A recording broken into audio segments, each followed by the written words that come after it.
Hey, welcome to the Bitcoin Matrix. I'm your host, Cedric Youngelman.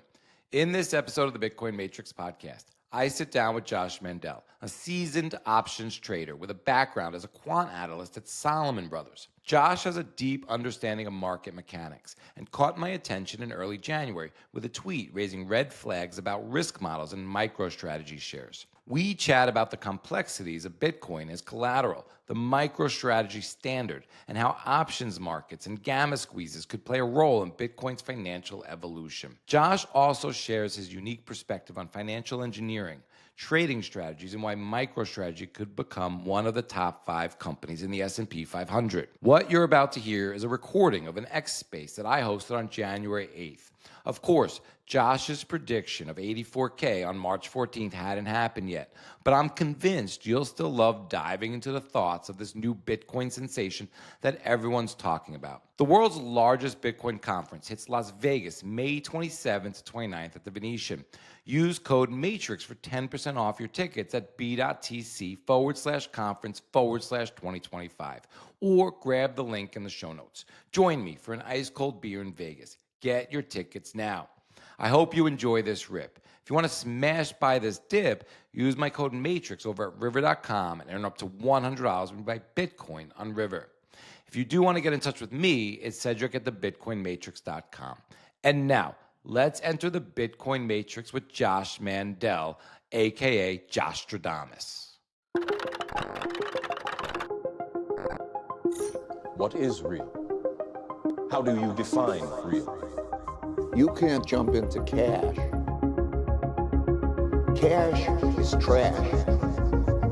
What do? You get out. All right, well, let's get going here. All right. So, Josh, you have a fascinating background at Salomon Brothers, a lifelong professional career options trader.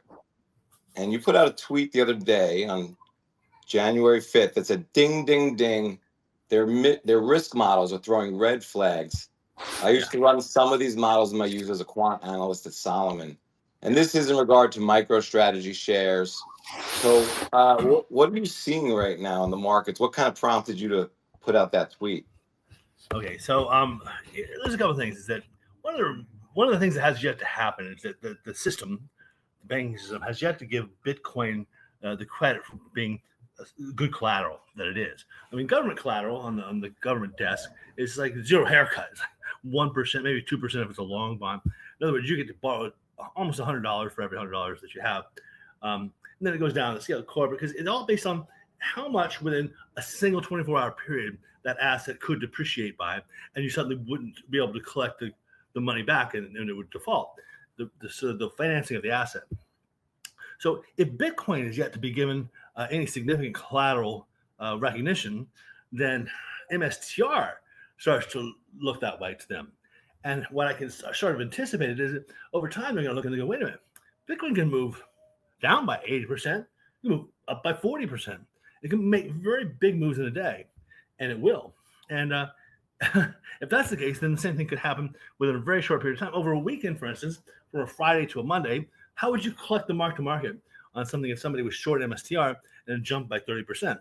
Well, you would have to have a 40% haircut on it, on the valuation of it. So I think they're coming to realize that. And let me talk about options in general. So an option is essentially, hold on one second. Yeah, sure. All right, I'm back. Sorry. I had a connection problem. No worries. So an option, let me back up for a second. A call option is something that gives you the right to buy something. It doesn't mean you have to buy it. You're purchasing the right to buy something within a specified period of time under contract. And you pay this money up front for that right. And once that time period has passed, you have a choice to buy it at the express price that you put into in the contract or not. What a lot of people don't realize is they engage in call options throughout their lives, many places, all the time. When you buy a stock on a company, you think you're buying the assets of the company. Well, you're really not. You're buying a call option on the assets of the company because in order to actually take over the company like KKR would, you would have to turn around and buy out all the debt, right? Pay that off first. So a call option on MSTR, on the Bitcoin inside of MSTR, is really the stock. You don't own that Bitcoin. You don't get a one-for-one, right? You would have to pay the strike price, which is the outstanding value of all the debt or preferred stock or any other contracts or lawsuits that they may have to settle. So if that's what it is, think about call options all throughout your life. You buy a house, right? You enter a sales agreement. It says 2 months from now, I'm going to close on this house. Well, they require a deposit. You know why? Because you didn't really buy the house. You bought a call option on the house. And the worst thing that can happen is, what if you die? What if you just go, somebody just robbed me and I have no money? Guess what? They can't shoot you. There's no debtors' prisons. They just keep your deposit. So when you enter in a sales agreement, you're buying a call option to buy that house, and the deposit is the premium you pay, right? And then the strike price is the agreed upon price, and you can always walk away from it. You can. There's nothing they can do to you. There's no debtor's prison. When you're on the other side and you have sold the call option, meaning you sold the house under a sales agreement, you have a legal responsibility, what they call specific performance. You have the house. You can deliver it to them. You must, period. So it happens everywhere in life, all the time. Even when you buy the house, if you have a mortgage, you don't really own the house. You have a call option on the house, and the strike price of that call option is the mortgage. Okay? So now think about MSTR. Underlying it is this really, really volatile asset called Bitcoin. And you have a call option on that Bitcoin with the debt being the strike price. Well, then now if you buy a call option on the stock, now you're buying a call option on a call option. That's 2 levels of leverage. And you have to multiply that. That becomes exponential. So they start to realize this. Let me ask you this question. Whether, like, I don't know, having a heart or whatever you pop up there. Right now we're trading, let's say, 300 on MSTR. What do people think the chances are that in the next, I don't know, you say 10 years, it could trade at 600, right? What do you think they are? Well, I'm sure everyone's going to say yes. There's a good chance of it. The thing is that the call option can never trade for more than the stock itself. It just can't. So if I ask you, like, offer me a call option struck at 300, right? Like, they can't say, I'll sell it to you for 300. So I would say, why? I'll just buy it for 300 then. It doesn't make any sense. So there's a problem with option pricing on a stock that has extreme volatility. And they're offering options too far out in time to the point where a lot of people, many in this room included, could conceive a possibility that that stock could trade more than double the price of the stock. But they can't sell you the option for more than the price of the stock. Otherwise, you would just buy the stock. Do you see the problem with that? Yeah, it's inherent. It's an inherent problem. And it's going to blow the system up at some point, in one way or the other. I mean, the only resolution is to have a scenario where the possibility is that it goes to zero. But right now, as it stands, I've said this many times, I would not be willing to make options markets on MSTR. I just think it's too dangerous because I can't sell you the option at 300, and I think within a year it could be worth 600. I think within 2 weeks it could be worth 600. So, right. But I can't sell you the option for more than 300. The law wouldn't allow it. But why? You would just go buy the stock. It's a problem. The system's going to get gummed up. You understand? And that's something that's starting to worry people. So they're starting to increase the margin requirements for the stock, meaning that if you want to hold that stock, you can't finance it, basically. It's going to come down to the point where there's 0%. You get 0% value for your collateral because they're not going to allow you to put them in a position where they can go out of business. When you do a call option agreement, though, and you buy this call option, you face the broker. You think you might not, but you face the broker. So I buy mine from Fidelity. Fidelity is the one I face. So I like a very strong broker. They may be dealing with some fly-by-night operation, and if that operation fails, doesn't manage to collect collateral from the other side quickly enough, that's their responsibility. Fidelity has to make good. So I like dealing with very large brokerage houses that can handle this and not go under. But somebody's going to go under here. This is going to be a story. And it's just like, it's almost an inevitability. And I don't want to say I'm setting up for, I'm trying to arrange, but I'm calling for a short spike at some point, short covering spike, gamma spike, parabolic move. And the first one I saw online was back months ago. I talked to Punter about this, many months, January 16th, 17th expiration. I said, well, if there was one that was going to happen, that would be the first one I would see happening. So I started looking at it. And then I start hearing about these letters going out saying we're changing our margin requirements.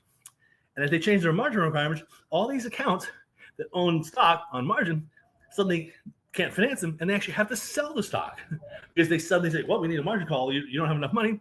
But we had a deal. I thought we had a deal. No, your deal's not permanent. So people have had to actually sell the stock, which caused the market to go down. Now, that's going to reverse itself. If we get a kick and the market starts to move up, everything's going to start to fire the other way. And it's going to be a disaster. Now, let me take a step back from options for a minute and give you guys a chance to think about that and maybe make some notes and think about what questions I leave open there. I want to say thank you to a couple people.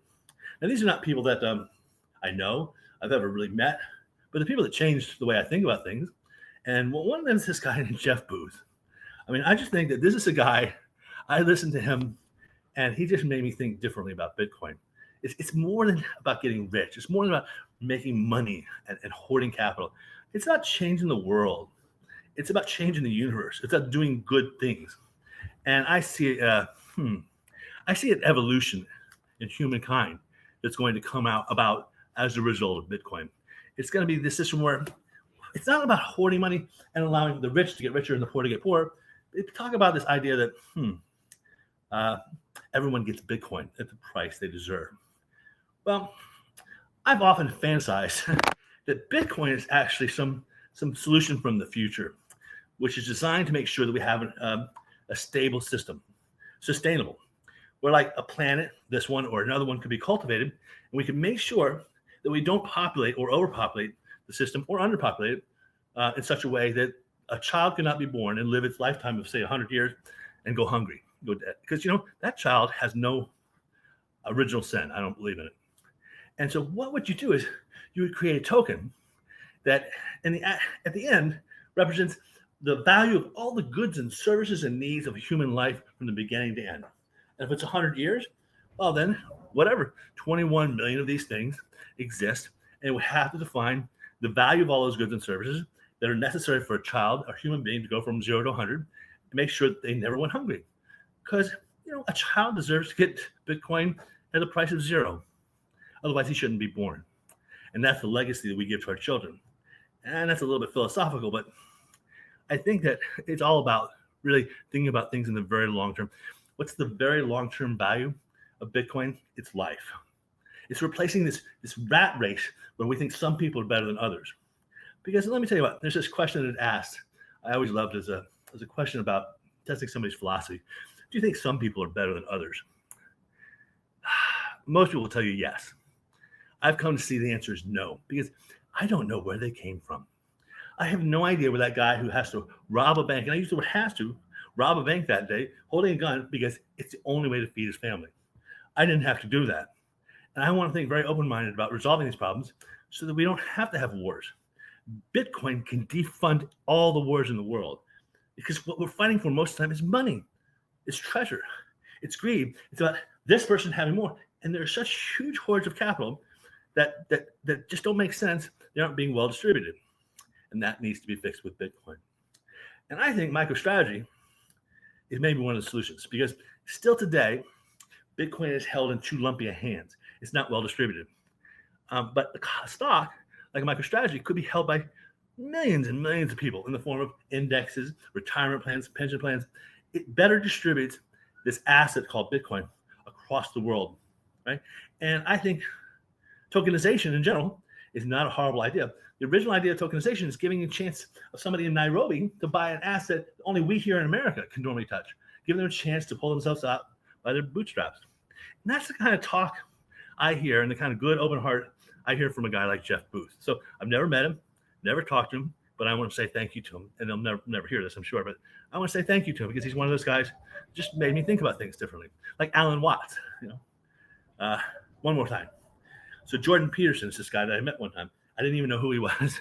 I had this long debate with him, hours long. Very smart guy. I thought he was kind of a little bit of a jerk because he knew it all. I had no idea who the man was. Months later, I realized who he was. But I remember one of the last things I had in the conversation. I don't know why I asked him. I said, okay. I called him Walter. That's what I thought his name was. Walter, let me ask you this question. Do you believe in God? I don't know why I asked him that because it's a strange question to ask somebody, but it came about as a result of a whole bunch of philosophical conversations we had. And he looked at me sideways. He said, I think it's a really great idea if all of humanity behaved as if there is a God. And that hit me hard. So what he was saying is, wouldn't it be great if all of us believed that there was somebody looking inside of our brain, reading our thoughts, knowing what we're planning to do, what we've done, and that we'll have to answer for it one day. So whether you believe in God and heaven or not, wouldn't you all agree that it might change humanity and make us all a better place if we behaved as if there is a God? And we can't get away with something just because nobody else knows that what's in our head and what we did, and it's a secret and we're going to get away with it. And Jeff Booth had this thing. I don't know how I find it. It's on his website. The first time I heard him, I said, I'm going to go look this guy up. Let me see if I can find it. And I think it's just it's a precursor for how I feel about everything. I can never get into my machine when I need to. Hold on. What's wrong with this? Hold on. Yeah, take your time. There we go. Jeff Booth. At the top of his website. Watch your thoughts. They become your words. Watch your words. They become your actions. Watch your actions. They become your habits. Watch your habits. They become your character. Watch your character. It becomes your destiny. And that's what I think this is all about. It's about thinking good things about other people. It's about trying to be empathetic and try to put yourself, I don't mean empathetic like crying, all that stuff, but being able to put yourselves into the mindset of everyone. And the thing is that Bitcoin's supposed to be about that. It's supposed to be about making the world a better place. Not about I'm better than you because I got in first. And I think that every child born on this planet deserves to get Bitcoin at the price of zero when it's all said and done one day. I really do. So I'll take a break quickly and ask you to ask me a question. I don't know. Yeah, sure. No, that was beautiful, Josh, and I appreciate you sharing, especially something so personal. You mentioned a lot there, and there's a lot we can get into, especially around Jeff Booth and changing the world. I want to think about things more like along those lines, as like from your trader's perspective and understanding markets. Sure. And sort of you mentioned MicroStrategy as a solution alongside Bitcoin. How many shares are you trying to get to? And I think you're the first person I ever heard say this. Like, what does it mean to be living on a MicroStrategy standard? Hey Bitcoiners, I'm heading to Bitcoin 2025 in Las Vegas from May 27th to May 29th, and you need to be there. This isn't just another conference, it's the ultimate Bitcoin party. Grab your ticket now using promo code MATRIX or at the link in the description. See you in Vegas, freaks. Let's make this one legendary. Okay, so I just decided I was going to do an experiment with a new account mid-September. And I funded it with a symbolic $2.1 million, such like everything related to 21 now. So I put $2.1 million in there. Now, if I had DCA'd over the period of the next month or so, I would have been able to acquire, given the prices it was trading at, approximately 10,000 shares. That's a lot of shares. But I said to myself, what if by intelligently using what I know how to do, because everyone has their own skills, I could actually trade my way using volatility, extracting the volatility, that volatility being vitality, extracting the volatility of MSTR and turn it into more. So I put all $2.1 million into options at a pretty timely point in time and managed to generate a large profit. We got up there on September 14th or 15th, that first expiration, which was 2 months hence after I bought my first options. And I had now options that were pretty far in the money, struck around 210. And it was about 37,000 shares, but I didn't have the money to exercise them all because that's the nature of it. So I had to sell all the other out of the money options and took profits on virtually the entire rest of the portfolio of about $8 million just for the exercise. So now I said to myself, wait a minute, look at that. I still have a couple little options. I can still try to do this some more, but I got 37,000 shares instead of 10,000. Let me see if I can do it again. So I've been waiting for the moment to do that. And I've just been sitting biding my time. It's trying to extract more volatility. So when we traded up, around 500 and we went to 540 and started to slip, I said, well, now's the time to start selling covered calls. And I extracted another few $1 million out, maybe $4 by selling the covered calls, held my long position the whole time down. And about 5 days ago, I saw a chance below around 295. I said, well, okay, now I'm going to take my stab again. And I took some of that money and I bought call options again. The way it'll work is if I keep doing this, bootstrapping myself up, then I'm going to end up with enough money to exercise more call options that were left over from the first round. And by January 17th, I fully expect to have 50,000 shares. That's what I mean by living on a MicroStrategy standard, because now I'm thinking to myself, $2.1 million is already gone. I'm just trying to grow my stack of MSTR. So I've gone from 2.1 converting into 10,000. I could have just sat on that, period. But I'm trying to show that it can be done and that Michael himself is doing a service to some people like me. I am going to prove that I've gone from 10,000 to 50,000 shares in a matter of 4 months. And then I'll still have some dry powder. My goal is by the end of this year to have that be 100,000 shares. So that's what I mean. Without any cash injection, all having started from 2.1 million. Now, I'm not telling anyone else that hodling is the wrong answer, because what I'm doing is very hard to do. But I'm trying to say, this is what MicroStrategy means by volatility is vitality. He brings people like me in on the professional side to trade his stock when no one else would really have been able to grow that stock to the valuation that it can grow. Okay, that's awesome. And what I love about this is I think learning how you think, learning how traders think, I think helps people hodl and kind of manage these swings and kind of maybe understand what's happening. But also, I think a lot of people are starting to realize, the beauty and the financial engineering that MicroStrategy is pulling off and the opportunities here, and especially if they have money stuck in the system. So how do you see the derivatives market driving the spot price of MicroStrategy going forward? Violently. I think I'm trying to imagine that the price of Bitcoin is actually really a straight line, kind of like that power law, and that it fits right on top of the power law trend. It doesn't vacillate, which of course it does. But what would happen then is that MicroStrategy would have the sine wave on top of that, be going overshooting, undershooting, overshooting, undershooting. That's how it would work. And those who know how to do it can extract the volatility from that, make markets in that MicroStrategy, and cause it to be worth more and more and more as a financial vehicle. It becomes a derivative of Bitcoin. You follow me? And then there's call options on that, which become derivatives on derivatives. And the derivatives market is what makes the market go round. It is the cart that leads the horse. If you look at anything, including the government bond market, there's always a great deal of swaps, futures, and options, notional values that are well in extreme of the value of the underlying securities themselves. And those are risks to the system, but there are also benefits to the system. And that's what MicroStrategy brings to the equation. There's nobody else that can produce that. Bitcoin does not have a truly developed, nor will it. It's the raw Bitcoin options market, because it's being held in wallets somewhere. Who knows who? These guys are like, okay, I'm holding, I'll eventually sell maybe. It's very lumpy. He has a finite amount of Bitcoin, can grow it over time, can offer you the right to buy into the tail events, either side, whether that's protection on the downside or the upside. And big money is going to do that. They're going to drive a high level of volatility in the thing and give you a chance to maybe buy in some dips. I don't tell you have to sell in the pops, but on the dips, you might want to hodl, because I'm going to be in there buying. That makes sense. And then, so in terms of liquidity, which do you think is a deeper pool?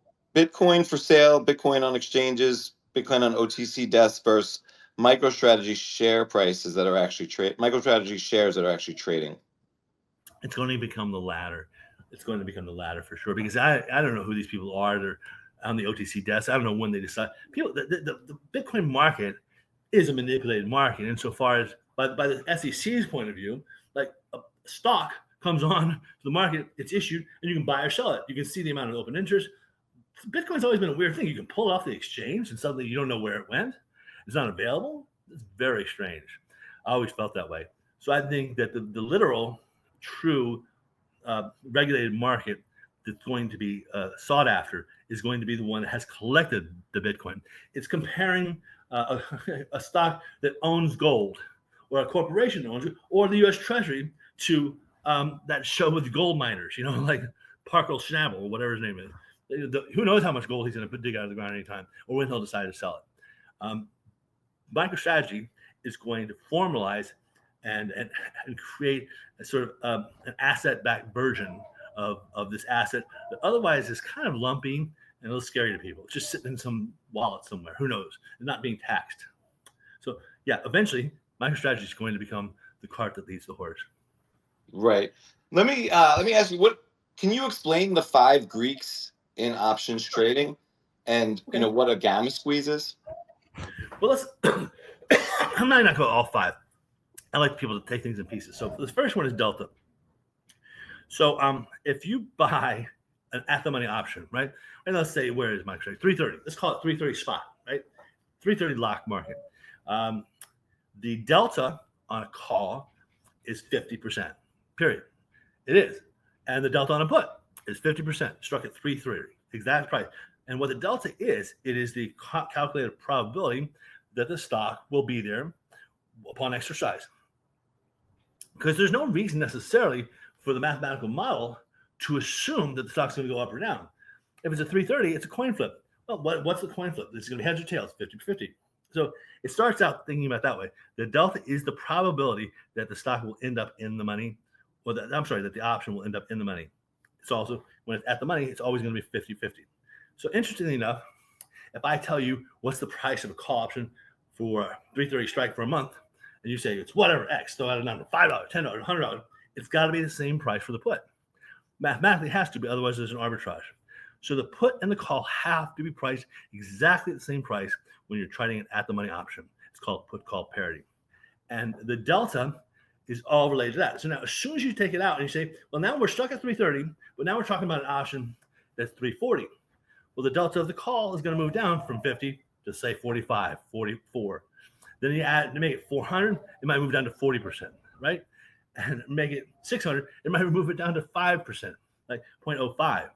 That's what a delta is. It is the probability that that number is actually going to be reached in the amount of time that the option has to expire. And it's the way that the street hedges. So if I'm a dealer, and you ask me, sell me a call option struck at 330 where it is on 1 million shares, I'm going to go out and buy 500,000 shares of MSTR right away to hedge myself so that I'm delta neutral. So does that help you with delta? Does you have any follow-up questions on delta about that? No, that was great. All right. So now gamma is the second order. It is, it's like velocity is the delta, and then acceleration is gamma. It's the rate at which the delta changes with a movement in the price. So if I said to you, it's moving up, the delta is moving up as you move further into the, somebody put a Parker's novel. Sorry, Tom, you made me laugh. So if the price moves up from 330 to 400, then immediately what's going to happen is the delta is going to go up. And the gamma defines the rate of, that's making me laugh too much. I got to scroll down. The delta, the gamma is the rate at which the delta moves up, right? And that is a function of the implied volatility, the time to expiry. So on an option that's very short-lived, that's right at the money, you have a lot of gamma because it doesn't take much for that thing to change. And suddenly it becomes going from 50-50 to 60-40, right? So right now we have a market that's 330 and an option market 17. 9 days from now, we have a big expiration, right? Is there a chance that 330 actually, let's pretend that we're at 330 on that morning, the 17th, right? The day before even, the 16th, because that's my date. Now you have a 24-hour, 1 day to expire. That's why I always like to think about things. We're stuck at 325. The market's there. The 325 option. What is the value of a 325 call that's only got that 1 day, right? Not zero, but 1 day. Well, it's not worth much. You wouldn't think it would move that much. But if someone told you it could move to 400, suddenly it would be, whoa. Well, then it should be worth some possibility. I should definitely be willing to pay $10 for it. Well, that now you've suddenly changed that price. Somebody can buy it at 325 and sell its call option at $10 and essentially have bought it at 305 by doing a covered call. So the gamma is the rate at which that delta can change with a movement in the price of the stock, and that is maximized. The highest level of gamma takes place when you're very close to expiration and at the money, because that's when it's like, whoa. If it happens, if suddenly had a short-term spike up to 500 that day, nobody would be able to, no option deal in the world would have been able to sell you a call option at the price that makes sense for that. But theoretically, it could happen. Theoretically. I did an experiment on purpose with my first option in this portfolio on September 17th, and I even published it. I bought this thing. I spent 5 cents on an option.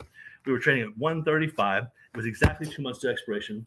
And I just decided to do a video to show you how absurd things are. And I set out a price. I said, oh, I'm spending $30,000. I bought 6,000 options worth, 660 options, which was 6,000 shares. And most people would say, I'm pissing that away. Chances are you are, by the way. But I bought it. I just did a video to put it up front.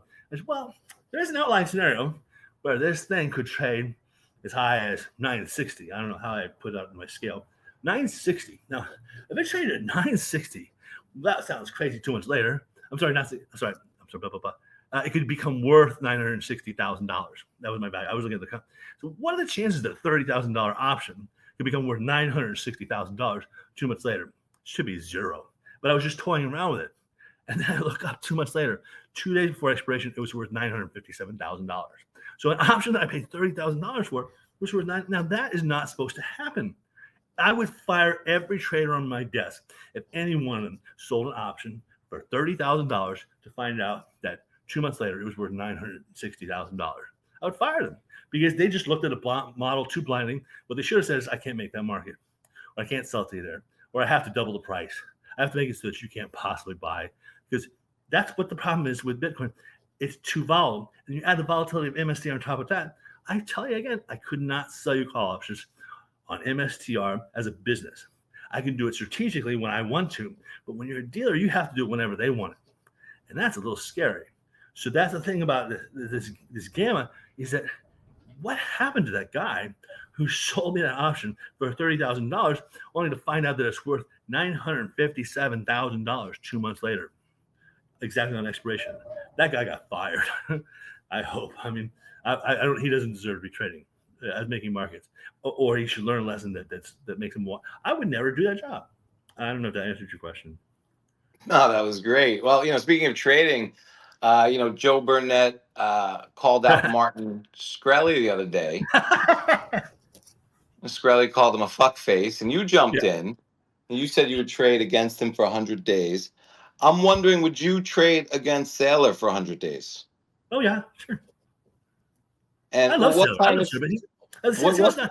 I love Saylor, but Saylor's not a trader. He's an engineer. I wouldn't try to do engineering math against him. Okay. He'd beat the hell out of me. But that was my job. What I see in Saylor is I see a very quick learning young trader like he's learning things, and I'm watching him. I see what you're learning. I remember learning that. He's making little mistakes here and there. He's doing good things. He's catching up. I wish I could get into his ear once or twice, but I would trade Saylor, sure. I'm not saying anything negative about Saylor, please. I know there's a lot of Saylor. Great. No, I love it. I love the Top Gun attitude. What do you make of what he engineered last year? Obviously there was an evolution in strategy. What did you think of how much Bitcoin they were able to accumulate, and how did that change your thinking on MicroStrategy? My first thing about MicroStrategy is this. What he did was brilliant, is he got 5 years ahead of everyone else and getting through all the regulatory and all that stuff and making it possible to put it on the book and to get to this point in Fast, which you're going to come to. That is hard work, and he speaks better than me. He's a great ambassador to the cause. I mean, in some way, shape, or form, if I was his brother, we would work great as a team, no doubt, because I have a little bit to add. But I didn't go to MIT. I went to University of Florida. Fair enough. What do you make of the QQQ inclusion and passive buying going forward? I think it was key. I think he was very careful to avoid having it be reclassified as a financial, because that would have kicked it out. But once it got into QQQ, it lines us up for S&P 500, and that is the game changer. That's going to be the world right there. QQQ is not all the end all and be all. S&P 500 inclusion will be, period, full stop. When do you think that could happen, and what kind of effect would that have?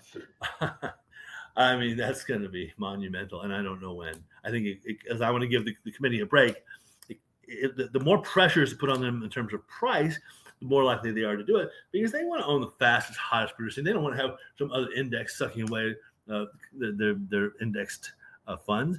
But I think they have to be careful about some things. They may make a request of him, to reclass, to convert his 10 times voting shares to regular shares. They may make that request of him. That's what I think they would do. That's just my guess. And don't go into like defending, well, so and so has that. So and so. Listen, if I was running that committee, I would say, listen, we would just like you to do this. And if he doesn't do it, I would probably take some time thinking about it more. But I think he would do it. Right. And then in the short term, I mean, what do you make of the next few weeks? We got the margin requirement increase, which you could see a little bearish pressure there. But then we have the historic options expiration on the 17th, and we have the inauguration on the 20th, and a special meeting of stakeholders on the 21st. Do you think the inauguration could play out to be a sell the news event? Yeah, listen, here's the thing. I don't know about the inauguration, so I stick with what I look for right now, which is this January 16th. I'm an options trader, and I look at the striation across all the strikes, and I say to myself, that's going to be a spooky period of time. I would not want to be an options trader, and I don't think it's going to cause it to go down a lot. I think it's going to have a retracement. I've always said that since we were at 450. I said we're going to come down to a sweet spot of around 325. And if we are sitting at 325 on the close of the 15th or the open of the 16th, I see the chance for a problem on the options dealer side, for a rally, a short squeeze that is not strictly engineered. It's just by nature, because the way the things are lined up, because all these strikes that are just way out there that were sold that looks like they're worth nothing, they're writing them down to zero, right? Like people that had about these 500 strikes or 600. What if that actually ever happened? If you get up to 450, if you start out at 325 on March 15th close or March 16th open, I'm calling it. I think we're going to move to 450. Maybe the up and down. We're going to make a move to at least 2x, and it could be 3. Does a strategic Bitcoin reserve affect your thinking at all? And if that happens, Not what? yet. Not yet. I put that back a little bit. Okay. I don't just that's a political football. I don't know yet whether that's a real reserve or what I hear a lot of is people saying, well, he's going to take that Bitcoin and freeze it.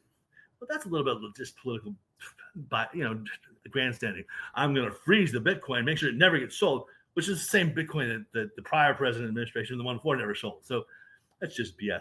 If they decided they were going to actually go out and start printing money to buy Bitcoin, well, that would be interesting. That would be a strategy, but I don't think it's going to happen. So I don't put quite as much importance on the SBR the way that it's currently being talked about. I think it's a lot of job owning, which could cause more volatility in the market. Fair enough. All right. Well, let's ask the $2.1 million question. And I'm not talking about powder like Jeff was in cocaine. Hunter Jeff. But if you had 2.1 million in dry powder today, and for anyone listening, this is not financial advice, but let's think about a portfolio and what you would do. And that could be 21 million, that could be 210K, 210,000, it could be 21,000. But like if you had 2.1 million today, what would you do? How would you line up your trades? Hey, Bitcoiners, get your sats off your exchange now. This is not a drill. Thea is the world's simplest Bitcoin self-custody solution. With their module multi-sig vaults, you decide how to hold your keys. Thea is working day in and day out to bring you the most intuitive Bitcoin self-custody solution, regardless of how much you own or what your storage goals are. And they support your favorite hardware. Download Thea now for hassle-free Bitcoin self-custody at thea.us/Cedric. That's THEYA.us/CEDRIC. I published my position today. I'll do it as soon as I get off of here. In that one account that has 2.1 million. That started out with 2.1. Now you just have to gross it down because it's now 20 million. But 20 could grow to 40 in a matter of 2 days or 3 days if this works out. And I would be sitting with will be sitting with my current long that I've acquired of 37,000 shares. And I will be sitting with my current long of 200 strike calls on another 6,000 shares. So, 14,000 shares. So by July 17th, I will be exercising those presumably, and I will have 50,000 shares, and I will still have cash on the side because of the other ones I'm holding till April, and the $3 million cash I raised to exercise is already sitting there ready to go. So I will be buying some scattering of out of the money options on the chance that we make a move up in that July 16th, July 17th period. I'm sorry, January 16th, 17th period. And if we do, I'll probably scalp a few $1 million out of that and get ready to go next. I'll publish my portfolio. That's all I can tell you. I'm pretty open, but I'll show you what I'm doing. I'll show you the trades I'm doing, and I'll buy some more on the 15th. That'll probably be the next. The next purchase will be look for my account on the 15th, and you'll see what trades I'm doing. I probably won't be doing a trade until then. Well, we'll be watching. So I want to ask you about the net asset, the multiple on the net asset value or, price per equity. And you put up a great tweet today.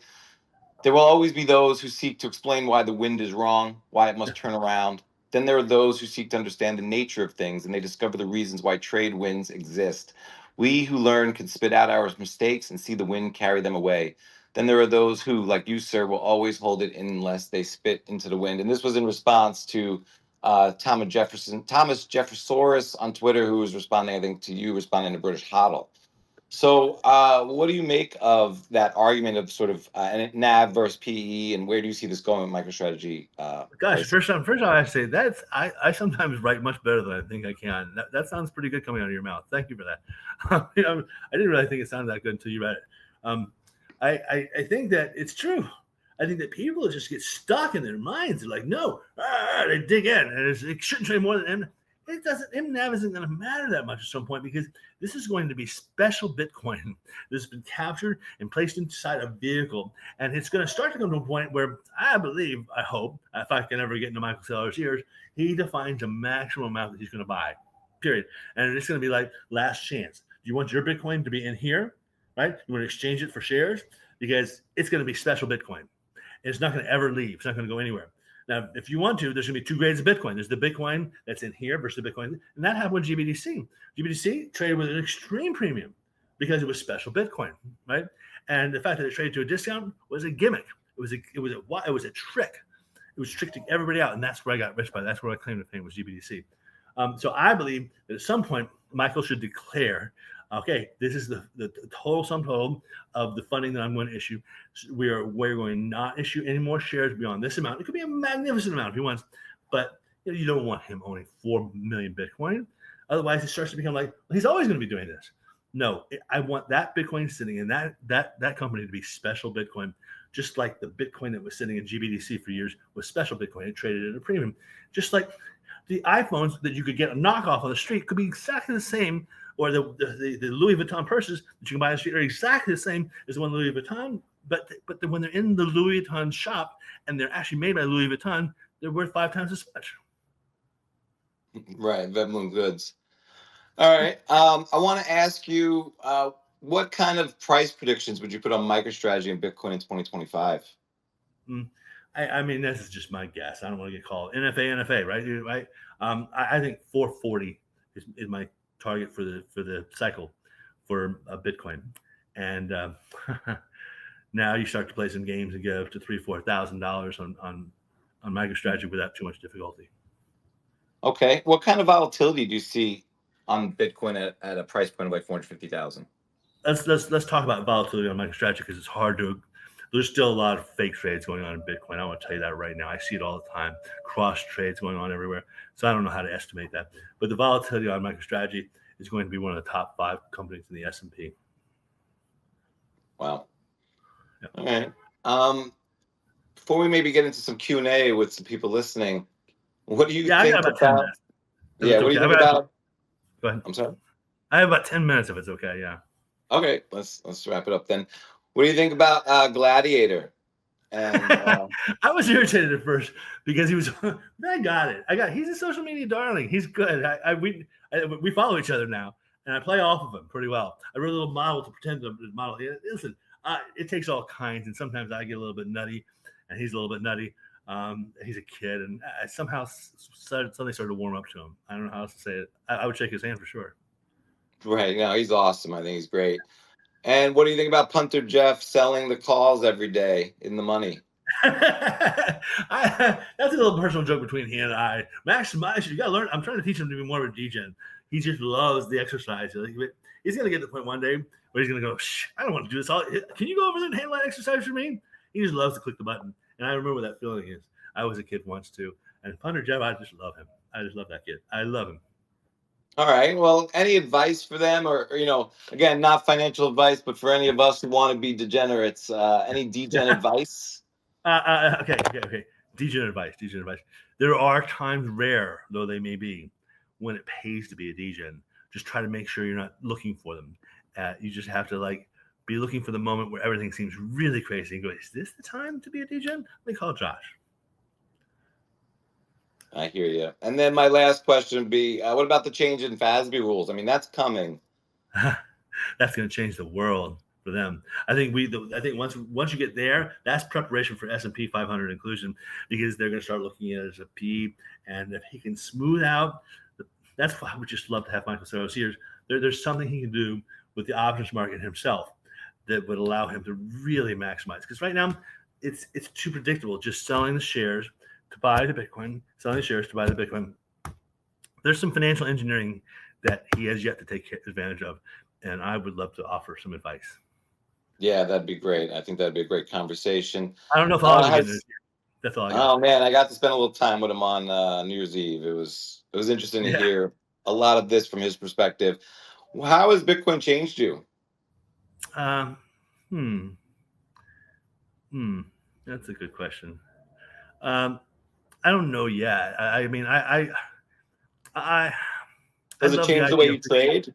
I love the idea of Bitcoin before I ever talked to anybody about it. I thought about it. And then in fact, the idea of Bitcoin started before Bitcoin.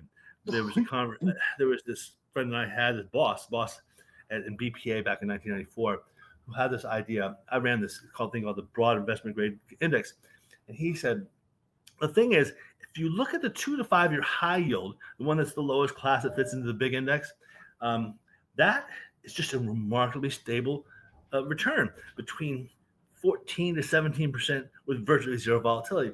And what he had this idea was to offer up something called a coin that they could sell to people in third world countries. That they could. And my job was to try to optimize that part, replicate how the trades will be done, so that it could be done as a service to the world. And Salomon Brothers lawyers kicked it out, said, you call it a coin, we're going to lose our primary dealership. The U.S. government doesn't like anyone talking about anything with the word coin, because it has to be the dollar. And so I played with the idea for a while, and it's very similar to what if you could extract just the value of Bitcoin on a CAGR basis without any of the volatility. So just have this Bitcoin ride along the lower band of the power law. And so I've loved this idea for a lifetime. I just want to find out if we can strip away the volatility that is above the lower band and sell that as a residual for people that love to trade volatility. Yeah, man. Wow. This incredible conversation has been incredibly dope. I'll open it up to a few questions before we got to let you go. As a reminder, my name is Cedric Youngelman. Please tune in and subscribe to the Bitcoin Matrix podcast and Free Ross Day 1. Let's see if we can bring a couple people up here. Let's go with Asteroid. Asteroid. I know you all by now. Asteroid, if you just unmute. There you go. Hey, can you hear me? Yeah, we can hear you fine. Hey, Josh, how's it going, buddy? Haven't talked to you in a while. Has been a How's it while. going, man? Hey, yeah, you said that you think that. I had two questions. You think that MicroStrategy become a top 5 company? Well, in what time frame do you think? It happens. It happens slowly and then suddenly. Is that the saying? Once it gets in, if it got in next year, it would be so flying fast. But there are cycles in Bitcoin. So if it got in near the top of the cycle, we start to roll over, it might take another 4 years. You see what I'm saying? So like 8 years from now. Yeah. Well, it's anywhere between 2 years and 6 years. Yeah, that's crazy. So it's crazy. Yeah. Also, I was going to bring up. You mentioned that there's likely to be a gamma squeeze, but from what I understand, a gamma squeeze will kind of make the price of MicroStrategy kind of whipsaw around prices. What's going to cause it to actually, instead of just whipsawing around a certain point, what's going to cause it to basically kind of launch up? Here's the way I envision. I've seen it before in my earlier life.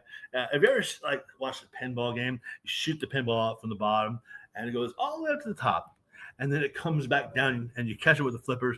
Now it doesn't go all the way to the top again. It goes a little bit less, right? And then shoot it back down again. And you catch it with the flippers. Now it goes up a little bit less. But once in a while, you catch it with the flippers just right. And it goes out this weird channel and it goes over the top.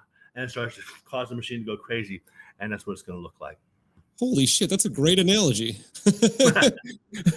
Beautiful. It's like a poem. Cool, man. Thanks, Josh. That's awesome. Thank you.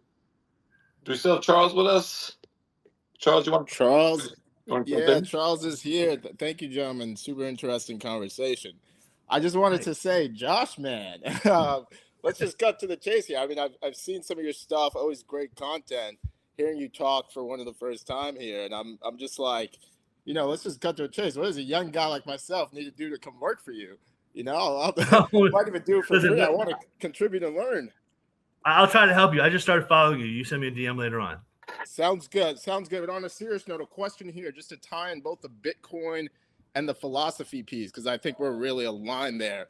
I just wanted to better understand what you meant when you were talking about how every newborn could potentially get Bitcoin at 0. How does that happen if Bitcoin's at 1 million, 10 million, and if it's capped, if the supply is capped? How does that happen in theory? I don't know. Don't you ever wonder why Satoshi still has that 1 million Bitcoin sitting somewhere? Oh, you're cutting out. I can't hear. Has it ever made you wonder why Satoshi still has that 1 million sitting somewhere? Ooh, that's interesting. I don't know. Deep thoughts. That's all I can say. Yeah, Deep Thoughts by Jack Handy. Yeah. Let's get one more in and we'll roll out. I think Mixamar requests. Let me see if I can get it. I don't see. Here we go. Mixar. I don't know if I'm saying your name right. Mixar. Oh, Mixar. Yeah, I've seen you. Rhymes with Pixar. Just need to unmute. By the way, if anyone knows Jeff Booth, tell him I said thank you, by the way. He really made a big difference for me. I've had Jeff on the show a couple times. If I talk to him, I'll definitely let him know. We got Michael up on stage as well. Shoot your shot for the last question. All right, row the boat ashore, buddy. Tell me more about your connection to Alan Watts. Oh, I just love the way he thinks about life, the philosophies. I feel like I met him in a prior life. Sounds great. That's awesome. Josh, I'm going to respect your time. We'll roll out. Everybody, thanks for tuning in. Maybe I'll do this again next week with another guest. If you guys are interested, let me know. My DMs are open here and over at Said Youngelman on X, or tweet it out. But thank you all for coming. I really appreciate it. I'm going to end this now. Thank you for the invite. Yeah, man. This was great, Josh. I really enjoyed it. Take care, all. Bye-bye. Love you. Be well. Thanks for tuning in to this episode of the Bitcoin Matrix. If you enjoyed the conversation, don't forget to like, subscribe, and drop a comment below with any questions or thoughts you may have. We'd love to hear from you. You can support the show by checking out our sponsors and affiliate links in the description. It helps keep bringing you great content while connecting you with awesome products that I believe in. Share this episodes with your friends, family, or anyone curious about Bitcoin. And let's keep growing this community together. Stay curious, keep stacking, and I'll catch you in the next one.